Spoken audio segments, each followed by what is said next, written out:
Hello everyone, દિવ્યલક્ષ્ય એકેડમીમાં ફરી એકવાર આપ સૌનું હાર્દિક સ્વાગત છે।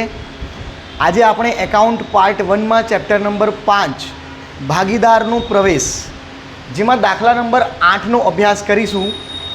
અહીં આપણને કહ્યું છે કે આભા અને બીના 2:1ના પ્રમાણમાં નફો નુકસાન વહેંચતા એક પેઢીના ભાગીદારો છે। એટલે ભાગીદારોનું નફા નુકસાનનું પ્રમાણ છે 2:1, જે જૂનું પ્રમાણ કહેવાશે। 31/3/2017ના રોજ પેઢીનું પાકું સરવૈયું નીચે મુજબ હતું। પાકા સરવૈયા પર આપણે નજર કરીએ તો મૂડી ખાતા આપેલા છે, સામાન્ય અનામત છે, કારીગર વળતર અનામત છે, રોકાણ અનામત, લેણદારો, દેવી હુંડી। પાઘડી આપણને આપેલી છે, જૂની પાઘડી છે 18,000। હું રકમ એટલા માટે વાંચી રહ્યો છું કારણ કે આપણે જોઈ શકીએ છીએ બોર્ડ ઉપર એવી કોઈ સ્ક્રીન નથી કે આપણે અલગથી બતાવી શકીએ। એટલે તમામ વિદ્યાર્થીઓને એક નમ્ર વિનંતી કે દાખલો ભણવા બેઠા છો તો પાઠ્યપુસ્તક પોતાની પાસે અવશ્ય રાખજો, જેથી દાખલામાં વધારે સારી સમજણ પડે। તો આશા કરું છું કે તમે બધાએ ચોપડી લઈ લીધી હશે। હવે તમે ચોપડીમાં પેજ નંબર 208 ઉપર આપણો દાખલો છે। દાખલા નંબર 8માં તમે નજર કરશો તો પાકા સરવૈયામાં સર્વપ્રથમ આપણને આપેલી છે પાઘડી। જૂની પાઘડી જે આપણને આપેલી હોય, એટલે કે સરવૈયામાં જે પાઘડી આપી હોય એ આ પાઘડીને આપણે જૂના ભાગીદારો જે છે નફા નુકસાનના જૂના પ્રમાણમાં વહેંચી લેશે। એટલે અહીં 18,000ની પાઘડી છે તો જૂના ભાગીદારો નફા નુકસાનના જૂના પ્રમાણમાં વહેંચે, એટલે આભા અને બીના 2:1ના પ્રમાણમાં 18,000ને વહેંચી લેશે। તો ડાયરેક્ટ આપણે એન્ટ્રી કરી શકીએ છીએ મૂડી ખાતાની ઉધાર બાજુ પાઘડી જે 18,000 છે એને 2:1માં વહેંચીએ તો અહીં લખીશું પાઘડી ખાતે 18,000 જે છે એને આપણે 2:1ના પ્રમાણમાં વહેંચી લઈએ, એટલે 18,000 ગુણ્યા 2 છેદમાં કુલ પ્રમાણ થઈ જશે 3। 18,000 ગુણ્યા 2 છેદમાં થશે 3, એટલે 12,000 અને 6,000 આવશે। 12,000 અને 6,000। આગળ વધીએ તો આપણને બધી મિલકતો આપેલી છે। તમે નીચે નજર કરશો એટલે આપણને રોકડ અને બેંક આપેલું છે। તો અહીં આપણે રોકડ બેંકનું ખાતું જે બનાવેલું છે, તો રોકડ બેંક સર્વપ્રથમ આપણે લખી દેવાનું બાકી આગળ લાવ્યા। બાકી આગળ લાવ્યા। નજર કરીએ કેટલી છે 2,000 બાકી આગળ લાવ્યા છે। રોકડ બેંક 2,000 આપેલી છે, એટલે રોકડ બેંકમાં આપણે બાકી આગળ લાવ્યા 2,000 લખીશું। ત્યારબાદ એના નીચે નજર કરો તો જાહેરાત ઝુંબેશ ખર્ચ આપેલો છે। અહીં જાહેરાત ઝુંબેશ ખર્ચ હશે, નફા નુકસાન ખાતું હશે, આ બધી વસ્તુઓને આપણે મૂડી કે ચાલુ ખાતાની ઉધાર બાજુમાં જૂના ભાગીદારો નફા નુકસાનના જૂના પ્રમાણમાં વહેંચી લેશે। એટલે જાહેરાત ઝુંબેશ ખર્ચને 6,000નો આપેલો છે, એને પણ હું અહીં વહેંચી લઉં તો અહીં લખું છું જાહેરાત ઝુંબેશ ખર્ચ કેટલો છે 6,000 છે, આપણે એને 2:1ના પ્રમાણમાં વહેંચીએ એટલે 6,000 ગુણ્યા 2 છેદમાં 3, 4,000 અને 2,000 આપણને મળશે। 4,000 2,000। તો આભા અને બીના જૂના ભાગીદારો એમનું નફા નુકસાનનું જૂનું પ્રમાણ ફરી યાદ અપાવું 2:1 છે, 2:1ના પ્રમાણમાં વહેંચી લીધું। આ ખૂબ જ સરળ એન્ટ્રીઓ છે। દાખલાની શરૂઆત આપણે કરીએ તો પહેલાં જેટલી પણ સરળ એન્ટ્રીઓ છે એને મૂકી દેવાની। હવે આગળ વાત કરીએ, તમે જોઈ શકો છો હવાલા આપણને આપ્યા છે। હવાલાથી શરૂઆત કરીએ। કહે છે કે તેઓએ 1/4/2017થી રુશિલને નવા ભાગીદાર તરીકે નીચેની શરતે દાખલ કર્યો। તો રુશિલ તમે જોઈ શકો છો નવો ભાગીદાર છે। હવે રુશિલ 1 લાખ મૂડી તરીકે અને 24,000 પાઘડી પેટે રોકડા લાવશે। જે પણ નવો ભાગીદાર પ્રવેશ કરે છે એ પાઘડી પેટે અને મૂડી તરીકે કોઈક રકમ લાવશે। તો અહીં આપણને કહ્યું છે કે 1 લાખ મૂડી તરીકે લાવે છે રોકડા અને 24,000 પાઘડી પેટે લાવે છે, એ પણ રોકડા છે। તો આપણે રોકડ બેંકના ખાતાને અસર આપીએ તો સર્વપ્રથમ એની મૂડી છે તો લખીશું આપણે રુશિલના મૂડી ખાતે। રુશિલના મૂડી ખાતે 1 લાખ મૂડી તરીકે લાવ્યો છે, અને આ 1 લાખ મૂડી તરીકે લાવ્યો છે એની એન્ટ્રી આપ્યા બાદ હવે મૂડી છે એટલે મૂડી ખાતાની જમા બાજુમાં આપણે લખીશું। તમે દાખલામાં નજર કરો, મૂડી ખાતા જે છે એ પણ આપણે લખી દઈએ બાકી આગળ લાવ્યા કરીને। મૂડી ખાતાની જમા બાજુમાં બાકી આગળ લાવ્યા. આભા અને બીનાની મૂડી 80,000 અને 60,000 છે, તો પહેલાં એ લખી દઈએ. ત્યારબાદ રુશિલ મૂડી તરીકે 1 લાખ લાવ્યો છે, તો આપણે રોકડ બેંકમાં અસર આપી દીધી છે. મૂડી ખાતામાં જમા બાજુમાં લખીશું રોકડ ખાતે, અને રુશિલના ખાતામાં આપણે લખીશું 1 લાખ. આ એની મૂડી થઈ ગઈ. ત્યારબાદ કેવું છે, પાઘડી તરીકે 24,000 લાવે છે. હવે નવો ભાગીદાર જે પણ પાઘડીની રકમ લાવે છે એ જૂના ભાગીદારો ત્યાગના પ્રમાણમાં મેળવશે. તો આપણને ત્યાગનું પ્રમાણ આપણે અગાઉ પુનર્ગઠનમાં શોધતા શીખી ગયા છીએ. ત્યાગ બરાબર જૂનો ભાગ માઇનસ નવો ભાગ. તો આપણે ત્યાગ મેળવી લઈએ. તો અહીં હું ત્યાગ મેળવી રહ્યો છું. 2 ભાગીદારના નામ લખી દઈએ, આભા અને બીના. જૂનો ભાગ આભાનું અને બીનાનું નફા નુકસાનનું પ્રમાણ 2:1 છે, એટલે આભાનો જૂનો ભાગ 2/3 બરાબર. 2:1 નફા નુકસાનનું પ્રમાણ છે 2:1. આ જૂનું પ્રમાણ છે.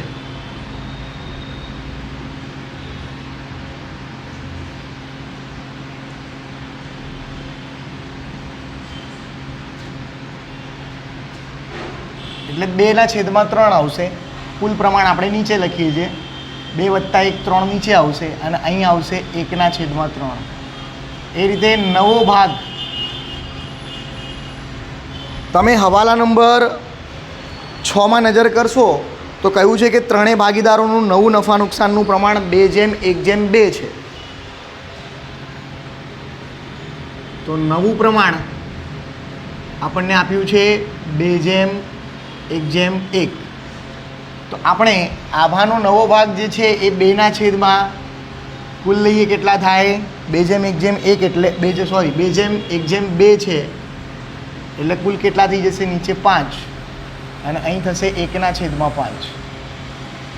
તો આભાનો ત્યાગ મેળવીએ. આભાનો ત્યાગ બરાબર જૂનો ભાગ માઇનસ નવો ભાગ.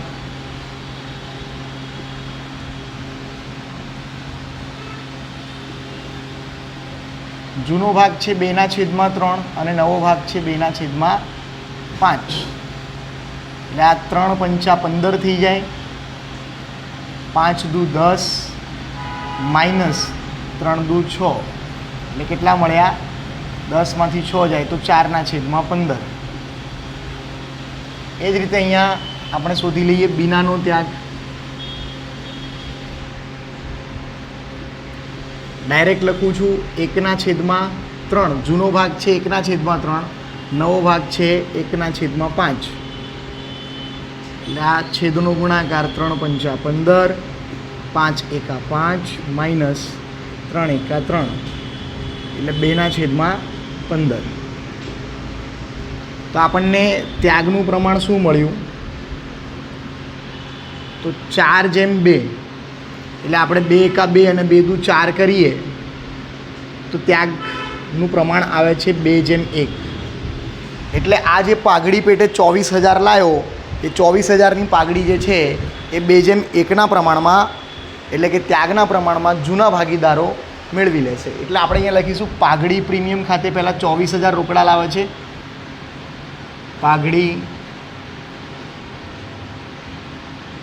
પ્રીમિયમ ખાતે 24,000, અને આ 24,000ની એન્ટ્રી આપણે મૂડી ખાતામાં જમા બાજુ લગાવીશું તો જૂના ભાગીદારો ત્યાગના પ્રમાણમાં મેળવે.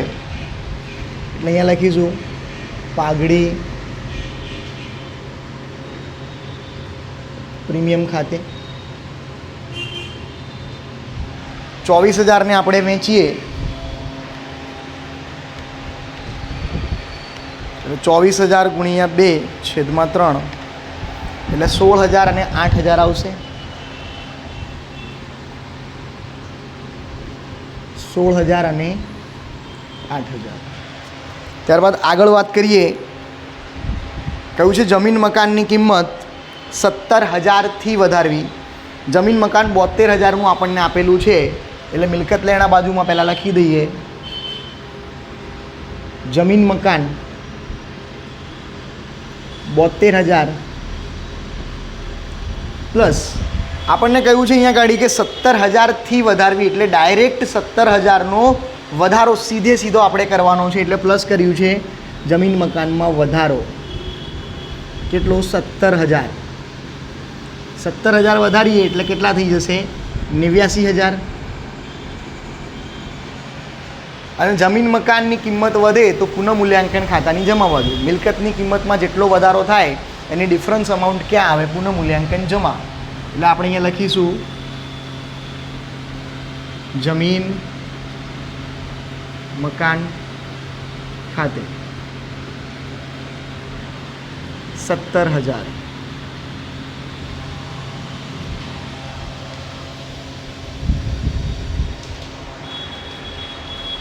ત્યારબાદ આગળ વાત કરીએ યંત્રોની કિંમત ₹32,000 સુધી ઘટાડવી, તો યંત્ર આપણને આપેલા છે 40,000ના, તો અહીં લખીશું યંત્રો 40,000 માઇનસ ઘટાડો, ક્યાં સુધી ઘટાડવાનું કહ્યું છે 32,000 સુધી ઘટાડવી, એટલે યંત્રની કિંમત 40,000 છે, કેટલા ઘટાડીશું 8,000, જેથી એ કિંમત કેટલી થઈ જાય 32,000. આપણને કહ્યું 32,000 સુધી ઘટાડવી, એટલે બહારના ખાનામાં અહીં 32,000 આવી જશે. 32,000 સુધી ઘટાડવા માટે આપણે કેટલા ઘટાડ્યા 8,000, 40 માઇનસ 8 તો થઈ ગયા 32, બરાબર. હવે યંત્ર મિલકત છે કિંમત ઘટે તો પુનઃમૂલ્યાંકન ખાતાની ઉધાર બાજુ એની અસર આવશે, એટલે આપણે લખીશું યંત્રો ખાતે કેટલો ઘટાડો થયો છે 8,000. ત્યારબાદ આગળ વાત કરીએ દેવાદારો પર 10% ગાલખાદ અનામત રાખવી. દેવાદારો છે 24,000ના અને ગાલખાદ અનામત આપેલી છે 2,000 રૂપિયા જૂની છે. 10% ગણીએ એટલે કેટલી થાય 24,000ના 10% 2400, તો નવી છે 2400 અને જૂની આપેલી છે 2,000. આપણે પુનઃમૂલ્યાંકન ખાતાની ઉધાર બાજુમાં નવી માઇનસ જૂની કરીશું એટલે 400નો ડિફરન્સ આવશે. પહેલાં અહીં સરવૈયામાં અસર આપી દઈએ, અહીં લખીશું દેવાદારો 24,000ના દેવાદારો છે માઇનસ ગાલખાદ અનામત 10% ગણવાની છે આપણે, 10% કરીએ તો કેટલી થઈ જાય 2400. 24,000માંથી આપણે 2400 બાદ કરીએ એટલે કેટલા આવશે 21,600, બહારના ખાનામાં આવશે 21,600.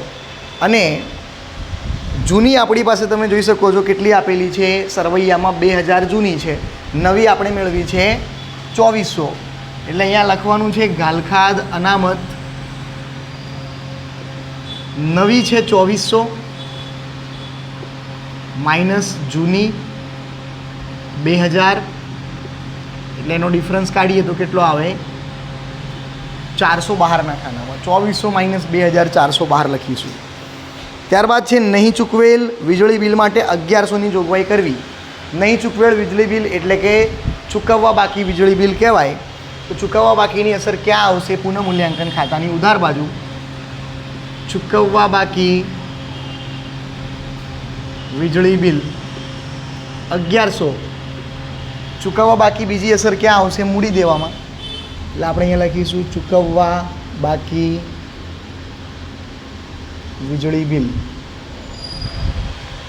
1,100 રૂપિયા. તમે જોઈ શકો છો આપણે બધા હવાલાઓ સોલ્વ કરી લીધા છે. તો ત્યારબાદ હવે સરવૈયામાં બાકી રહેતી એન્ટ્રીઓની અસર આપીએ. તો મૂડી દેવાથી કોઈ પણ એક બાજુથી આપણે શરૂ કરવાનું, કાં તો મિલકત લેણાની એન્ટ્રી મારતા હો તો બધી મિલકત લેણાની લઈ લેવાની, મૂડી દેવાથી શરૂ કરો તો બધી મૂડી દેવાની, જેથી ભૂલ ના પડે. મૂડી દેવાથી આપણે નજર કરીએ તો મૂડી આપણે લખી નાખી છે. ત્યારબાદ છે સામાન્ય અનામત 18,000, તો આપણે સામાન્ય અનામતને અહીં જૂના ભાગીદારો વચ્ચે જૂના પ્રમાણમાં વહેંચી દઈએ. મૂડી ખાતાની જમા બાજુમાં લખીશું સામાન્ય અનામત ખાતે 18,000 છે, આપણે એને વેચીએ એટલે કેટલા થઈ જાય 18,000ની વેચણી કરીશું 2:1ના પ્રમાણમાં, એટલે 12,000 અને 6,000 થશે. 12,000 અને 6,000. ત્યારબાદ છે કારીગર વળતર અનામત 4500 રૂપિયા. કારીગર વળતર અનામત 4500 ને 2/1 વેચો એટલે 3,000 અને 1,500.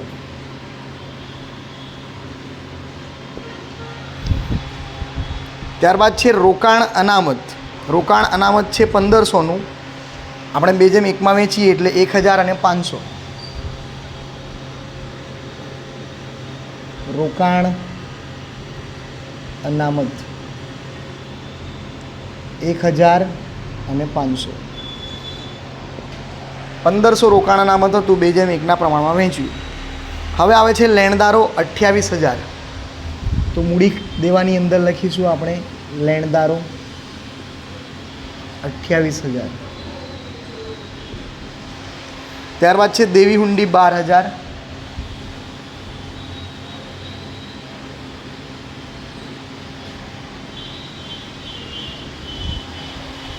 મૂડી દેવાની બધી એન્ટ્રીઓ પતી ગઈ છે. મિલકત લેણા પર નજર કરીએ તો પાઘડી આપણે વેચી નાખ્યું છે, જમીન મકાન આવી ગયું, યંત્ર આવી ગયા, સ્ટોક 36,000નો છે, લખવાનો બાકી છે, લખી દઈએ સ્ટોક.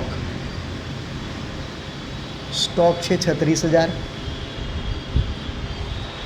ત્યારબાદ દેવાદારો આવી ગયા. રોકાણો છે આપણા 8,000ના.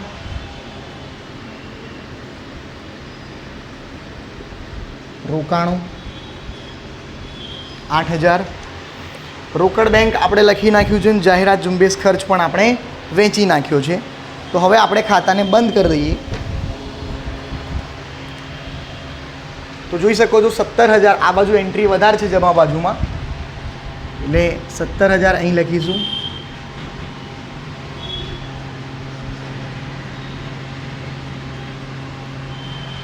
મોટી રકમ છે.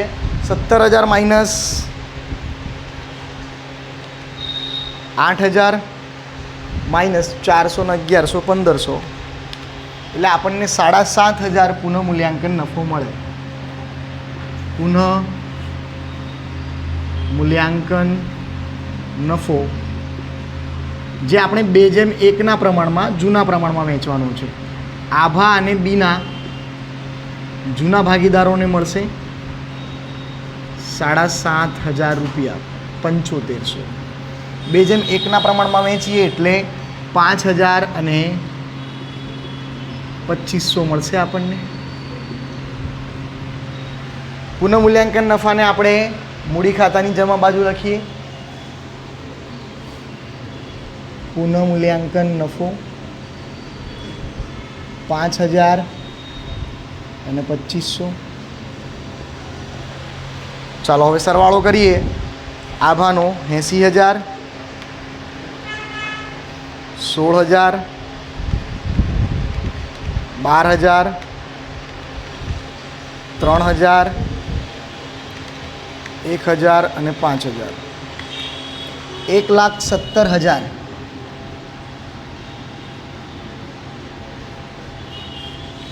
1,70,000 અહીં પણ લખીશું આપણે. 1,70,000. ત્યારબાદ 60,000, 8,000, 6,000, 1,500, 500 અને 2500. 78,500.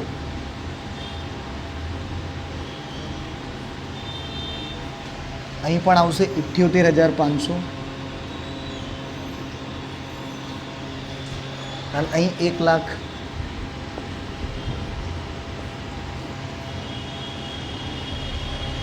અહીં પણ લખીશું આપણે 1 લાખ. બાકી આગળ લઈ ગયા, ખાતાને બંધ કરીએ છીએ. બાકી આગળ લઈ ગયા. 1,70,000 બાદ કરીશું. 12 ને 4 16, એટલે આપણને 1,01,000 મળે.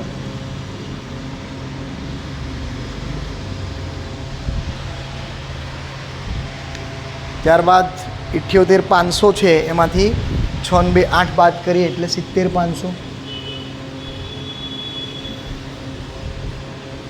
અને અહીં 1 લાખ પૂરેપૂરા બાદ થશે નહીં કંઈ પણ એન્ટ્રી. તો આ થઈ ગઈ મૂડી.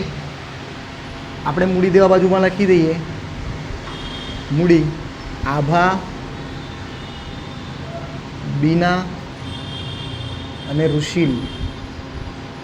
આભાની મૂડી છે 1,01,000, બીનાની મૂડી છે 70,500 અને 1 લાખ.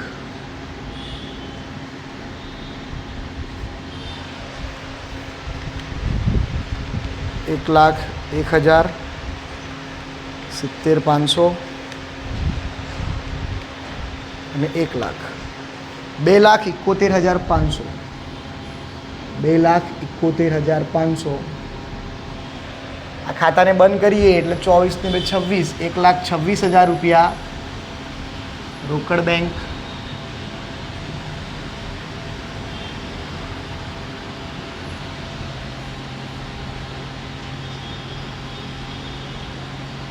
બાકી આગળ લઈ ગયા.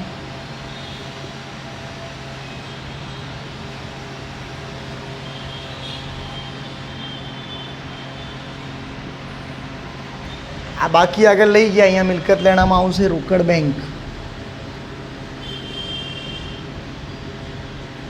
1,26,000. હવે કોઈ એન્ટ્રીઓ બાકી રહેતી નથી, જેથી આપણે સરવાળો કરી લઈએ. 2,71,500 પ્લસ 1,100 પ્લસ 28,000 પ્લસ 12,000, 3,12,600. 3,12,600. મિલકત લેણા જોઈ લઈએ. 89,000, 32,000, 21,600, 36,000, 8,000 અને 1,26,000. અહીં પણ 3,12,600 આવી જાય છે. 3,12,600. તમે જોઈ શકો છો આખું સરવૈયું જે છે બંને બાજુ મેચ થઈ ગઈ છે. એટલે આપણો મેળવેલો જવાબ એ સાચો છે. દાખલો ખૂબ જ સરળ છે. મહત્તમ પ્રેક્ટિસ કરો અને સારા ગુણ પ્રાપ્ત કરો એવી આશા સાથે થેન્ક યુ વેરી મચ.